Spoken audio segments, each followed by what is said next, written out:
শুরুতেই জানিয়ে দেব, রাষ্ট্র ও রাজনৈতিক সংস্কারের কোনো বিকল্প নেই বলছেন তারেক রহমান। জানিয়ে দেব, এই বিপ্লব মানুষের জীবন নিয়ে খেলার বিস্ফোরণ বলছে ডক্টর শফিকুর রহমান। এদিকে চিকিৎসার জন্য সিঙ্গাপুরে যাচ্ছেন বিএনপির মহাসচিব মির্জা ফখরুল ইসলাম আলমগীর। সর্বশেষ জানিয়ে দেব, নিবন্ধন নিয়ে জামায়াতের আবেদনের শুনানি আগামী 21শে অক্টোবর। রাষ্ট্র ও রাজনৈতিক সংস্কারের কোনো বিকল্প নেই বলছেন তারেক রহমান। বিএনপির ৪৬তম প্রতিষ্ঠা বার্ষিকী উপলক্ষে দলের ভারপ্রাপ্ত চেয়ারম্যান তারেক রহমান বলেছেন, আমি মনে করি আমাদের দল বিএনপি মনে করে জনগণের কাঙ্ক্ষিত বাংলাদেশ গঠনের জন্য রাষ্ট্র ও রাজনীতি সংস্কারের কোনো বিকল্প নেই। তিনি বলেন, দীর্ঘমেয়াদে রাষ্ট্র সংস্কার কার্যক্রমগুলো জনগণ প্রত্যক্ষ ভোটে নির্বাচিত সরকারের মাধ্যমে হলে সেটি বেশি কার্যকর হবে বলে জনগণ বিশ্বাস করেন। গণতান্ত্রিক বিশ্বেও এটি স্বীকৃত। দলের প্রতিষ্ঠা বার্ষিকী উপলক্ষে তারেক রহমান এসব কথা বলেন। তিনি বলেন, রাষ্ট্র সংস্কারকে কার্যকর করতে হলে দেশের রাজনৈতিক দলগুলোর দৃষ্টিভঙ্গি এবং কার্যক্রমেও স্বচ্ছতা নিশ্চিত করার বিষয়টি উপেক্ষা করার সুযোগ নেই। সেই লক্ষ্যে 2023 সালের জুলাই মাসের রাজনৈতিক দল হিসেবে বিএনপি রাষ্ট্র সংস্কারের পাশাপাশি দলীয় রাজনৈতিক সংস্কার কর্মসূচি ঘোষণা করেছেন। বিএনপি সব মত ও পথের সমন্বয়ে বাংলাদেশ জাতীয়তাবাদের ভিত্তিতে একটি অন্তর্ভুক্তিমূলক, বৈষম্যহীন এবং সম্প্রীতিমূলক সরকার প্রতিষ্ঠা, নির্বাচনকালীন দল নিরপেক্ষ তত্ত্বাবধায়ক সরকার প্রবর্তন ব্যবস্থা এবং রাষ্ট্রীয় ক্ষমতা ভারসাম্য প্রতিষ্ঠার লক্ষ্যে নির্বাহী বিভাগ, আইন ও বিচার বিভাগের ক্ষমতা, দায়িত্ব ও কর্তব্যের সমন্বয় করা, পরপর 2 টার্মের বেশি কেউ প্রধানমন্ত্রীর দায়িত্ব পালন না করা, উচ্চকক্ষ ও বিশিষ্ট আইনসভা প্রবর্তন, এমনকি সংবিধানের 70 অনুচ্ছেদ সংশোধন করার বিষয়েও পরীক্ষা নিরীক্ষা সহ রাষ্ট্র সংস্কারের জন্য 31 দফার রূপরেখা দিয়েছে তারেক রহমান। বিএনপি সম্পর্কে তারেক রহমান বলেন, প্রতিষ্ঠা বার্ষিকীর পর থেকে আজ পর্যন্ত রাষ্ট্র পরিচালনা কিংবা বিরোধী রাজনৈতিক দল হিসেবে দেশে গণতন্ত্র ও মানুষের অধিকার প্রতিষ্ঠার প্রতিটি আন্দোলন সংগ্রামে বিএনপি দেশ ও জনগণের স্বার্থ সমুন্নত রেখেছে।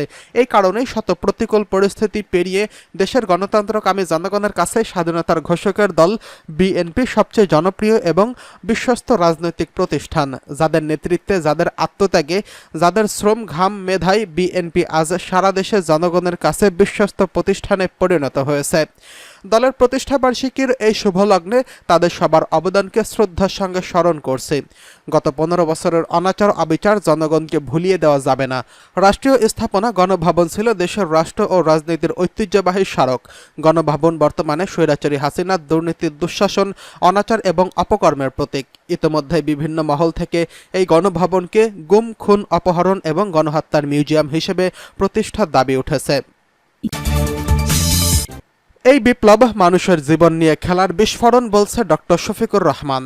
বাংলাদেশ জামায়াত ইসলামের আমির ডক্টর শফিকুর রহমান বলেছেন, এই বিপ্লব, এই গণ অভ্যুত্থান কোনো বিশেষ সম্প্রদায়ের নয়, বিশেষ কোনো দলের নয়, শুধু ছাত্রছাত্রীদের নয়, ছাত্রছাত্রীদের নেতৃত্বে আপামর জনতার।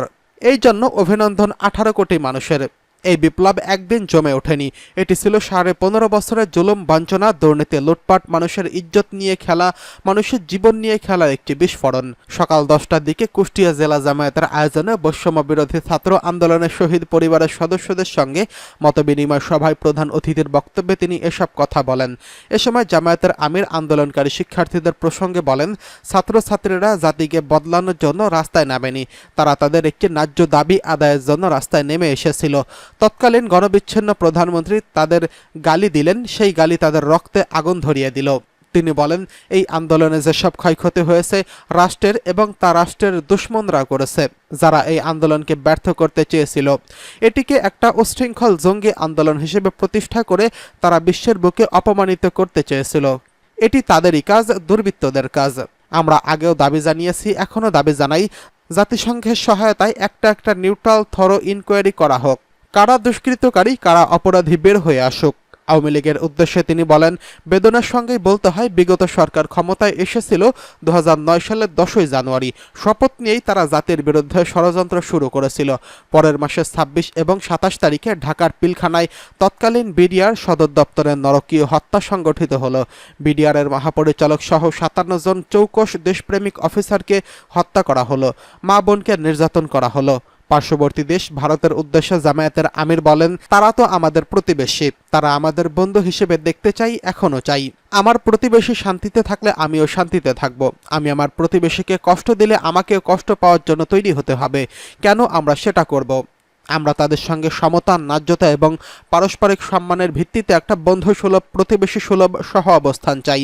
এ সময় উপস্থিত ছিলেন দলের কুষ্টিয়া যশোর অঞ্চলের কার্যনির্বাহী সদস্য এবং পরিচালক মোবারক হোসেন, টিম সদস্য ডক্টর আলমগীর বিশ্বাস, খন্দকার AKM আলী মহসিন, আব্দুল মতিন, মেহেরপুর, চুয়াডাঙ্গা, ঝিনাইদহ, মাগুরা জেলার জামায়াতের আমির, কেন্দ্রীয় শুরা সদস্য অধ্যাপক ফরহাদ হোসেন প্রমুখ। এদিকে চিকিৎসার জন্য সিঙ্গাপুরে যাচ্ছেন মির্জা ফখরুল। চিকিৎসার জন্য সিঙ্গাপুরে যাচ্ছেন বিএনপির মহাসচিব মির্জা ফখরুল ইসলাম আলমগীর। রোববার রাতে ঢাকার হজরত শাহজালাল আন্তর্জাতিক বিমানবন্দর থেকে সিঙ্গাপুরের উদ্দেশ্যে রওনা হবেন।